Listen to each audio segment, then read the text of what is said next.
হে মুসলমান ভাই, আমার আল্লাহ রাব্বুল আলামিন সেই কারণেই বলে দুনিয়ার জমিনের মধ্যে আমার হকের পরে তোমরা মা বাবার হক আদায় করো।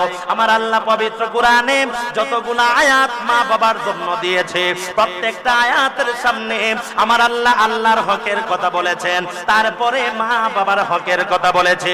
চিৎকার মেরে বলি সুবহানাল্লাহ।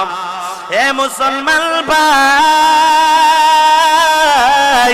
আমার আল্লাহ রাব্বুল আলামিন পবিত্র কোরআনের মধ্যে আমার আল্লাহ ডাক দিয়া বলেন ওয়াবুদুল্লাহ ওয়ালা তুশরিকু বিহি শাইআ ওয়া বিল ওয়ালিদাইনি ইহসানা। চিৎকার মেরে বলি সুবহানাল্লাহ, আল্লাহু আকবার। হে মুসলমান ভাই, আমার আল্লাহ রাব্বুল আলামিন এই জায়গার মধ্যেও বলে ওয়াবুদুল্লাহ, তোমরা ইবাদত করবে আল্লাহ পাকের। জোরে বলেন কার? আরো জোরে বলেন কার? তোমরা আল্লাহর ইবাদত করবে। ওয়ালা তুশরিকু বিহি শাইআ, তোমরা সাবধান, আমি আল্লাহর সাথে কাউকে শরীক করবে না।